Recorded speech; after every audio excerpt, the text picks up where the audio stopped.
Hello, this is my third letter. This letter is not only to King Abdullah, but his wife also, Queen Rania of Jordan. Dear King Abdullah and Queen Rania, I want to thank your wife, Queen Rania, for her messages to Christians. She is doing a great humanitarian work among the Syrian refugees. The two greatest commandments of God given to Israel through Moses, in short, are to love thy God with all your heart, with all your soul, with all your mind, and your strength, with all your strength, and to love your neighbor as yourself. Like you and Queen Rania are so doing with the Syrian refugees, loving your neighbor. But this can come with a cost. When some people who have a different agenda see someone doing good for people who they do not want to see blessed, they get mighty angry, especially when one does good toward those who they view as an enemy. They try to do something to stop their efforts. But like I said previously, Jesus died for his enemies. This is real, true love for people. Faith in Jesus can expand your provision. He can more than adequately provide for your efforts. He has indeed expanded his provision for me, meaning all of my needs. Keep up with your humanitarian efforts, dear King Abdullah and dear Queen Rania. While ISIL puts up a fight in Iraq to uphold Mosul, they are also on the attack against you, King Abdullah, and against your Kingdom of Jordan. Jordan ranks sixth richest country in the world in terms of oil shale deposits. Controlling the oil market will make ISIL down.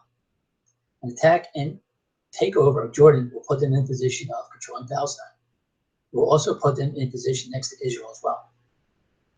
ISIL already has much of the oil from the oil fields in Iraq, of which has been sent to Turkey and Iran. They made out big with the oil plains south of Mosul. Now they can move on. Mosul becomes less important, though they would like to keep it. Iraq does run that thin. ISIL is much more formidable than the Nazis in World War II.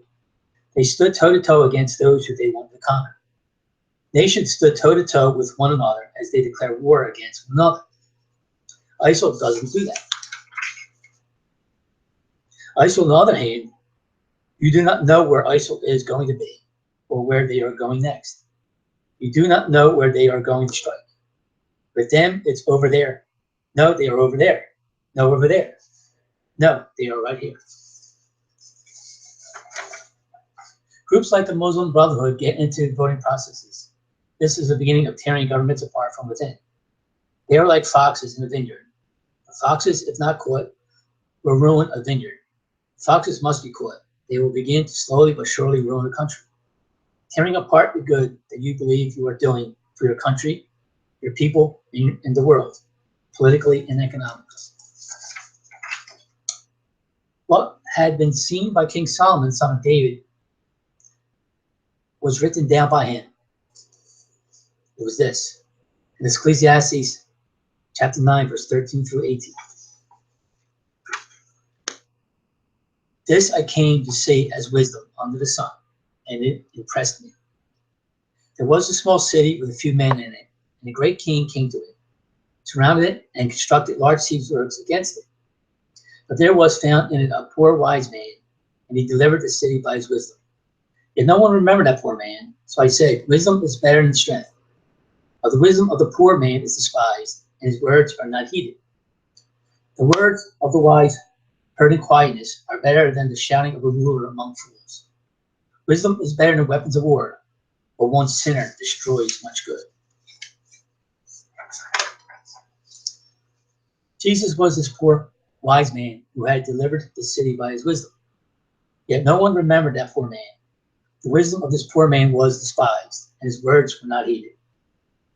I am a poor man by a king's standard, but I am also a wise man. I am full of spiritual riches, riches of wisdom and understanding.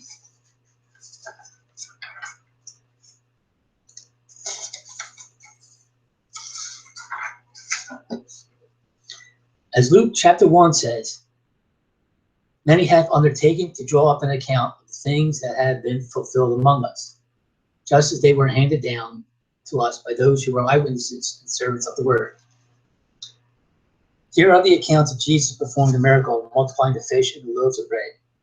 Jesus does this more than one time. They are found in the Bible. Matthew 14, 13 to 21, Matthew 15, 32 to 38, Luke 9, 12 to 17, Mark 8, 1, 9. The Quran also speaks of miracles of fish and bread, but the Bible has a different take on this situation.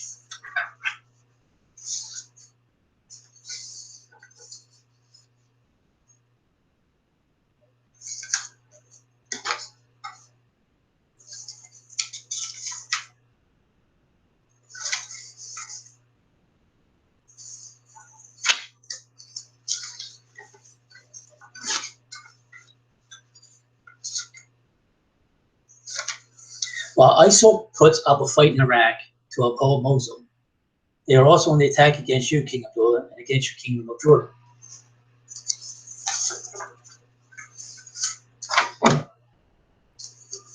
Jordan ranks 6th richest country in the world in terms of oil shale deposits.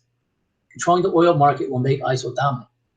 An attack and takeover Jordan will put them in a position of controlling Palestine. It will also put them in position next to Israel as well. ISIL already has much of the oil from the oil fields in Iraq, of which had been sent to Turkey and Iran. They made out big with the oil plains south of Mosul. Now they can move on. Mosul becomes less important. Though they would like to keep it, Iraq does run them thin. ISIL is much more formal than Nazis in World War II. They stood toe-to-toe against those who they wanted to conquer. They stood toe-to-toe with one another. They declared war against one another. ISIL doesn't do that.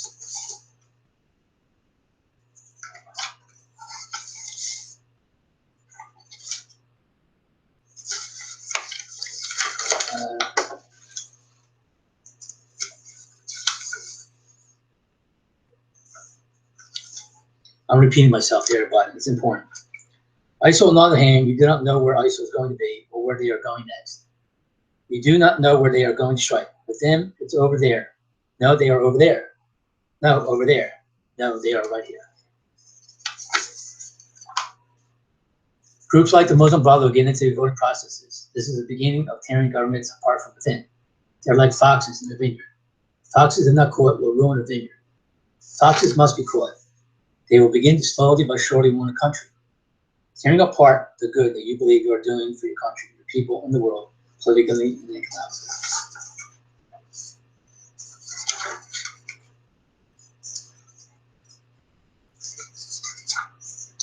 I am a poor man by a king's standard, but I am also a wise man. I am full of spiritual riches, riches of wisdom and understanding.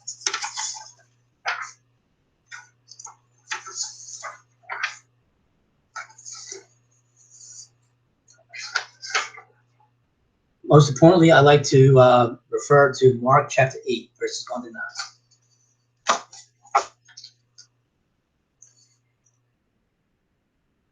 During those days, another large crowd gathered, since they had nothing to eat. Jesus called his disciples to him and said, I have compassion for these people. They have already been with me 3 days and have nothing to eat. If I send them home hungry, they will collapse on the way, because some of them have come a long distance. The disciples answered, but where is this remote place? Can anyone get enough bread to feed them? How many loaves do you have? Jesus asked. 7, they replied. He told the crowd to sit down on the ground. When he had taken the 7 loaves and given thanks, he broke them and gave them to the disciples to distribute to people. And they did so. They had a few small fish as well. He gave thanks for them also and told the disciples to distribute them. People ate and were satisfied. Afterward, the disciples picked up 7 basketfuls of broken pieces that were left over. About 4,000 were present. After he had sent them away, he got into the boat with his disciples and went to the region of Dalmatthew. I hope I'm pronouncing that right.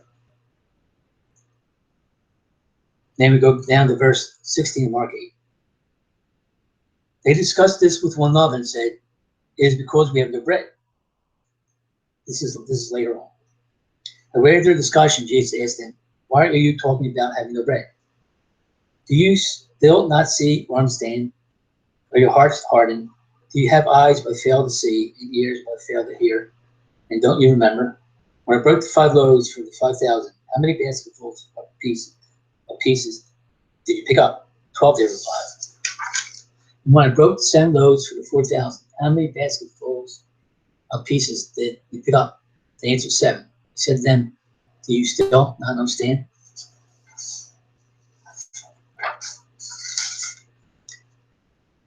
In the book of Isaiah of the Old Testament of the Bible, it refers to Jesus as more than just a prophet and miracle worker. Chapter 9, 6 to 7 of Isaiah, it refers of him in this manner. For to us a child is born, to us a son is given. The government shall rest on his shoulders, and he will be called Wonderful, Counselor, Mighty God, Everlasting Father, and the Prince of Peace. Of the greatness of his government and peace there will be no end. He will reign on David's throne and over his kingdom, establishing and upholding it with justice and righteousness, from that time on and forever. The zeal of the Lord Almighty will accomplish this. In the Bible of the New Testament, Jesus asked this question of the disciples, who do they say I am? This is found in Matthew 16, 13 to 17.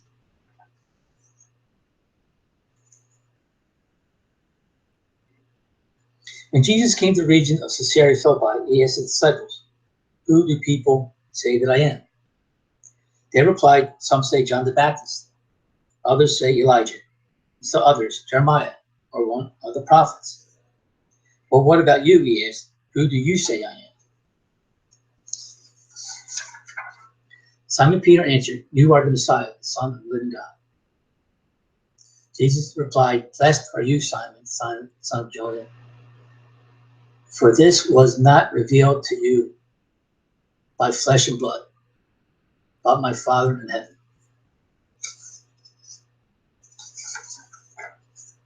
Now let's go down to verse 21 of Matthew 16. Jesus goes on to explain what he came to do. From that time on, Jesus began to explain to his disciples that he must go to Jerusalem and suffer many things at the hands of the elders, the teachers of the law, and that he must be killed on the 3rd day and be raised to life.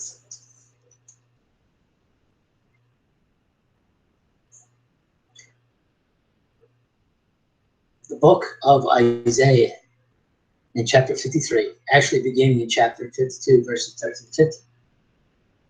Isaiah speaks about the Messiah as the suffering servant and has come. You could go to Isaiah chapter 52, 13 to 15, and then Isaiah 53.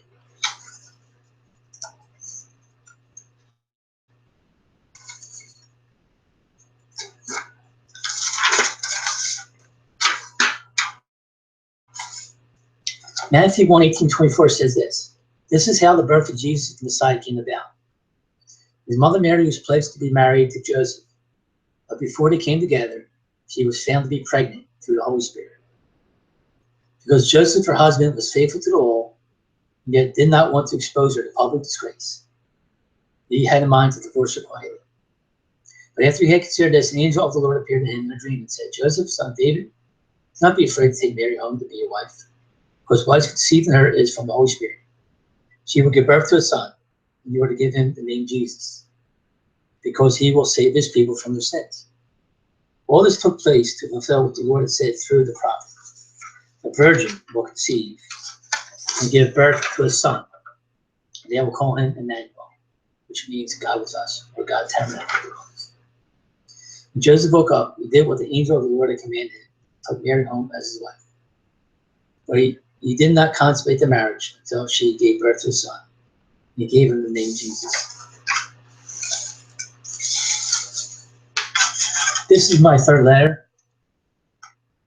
But this letter is not only to King Abdullah, but his wife also, Queen Rania of Jordan. Thank you.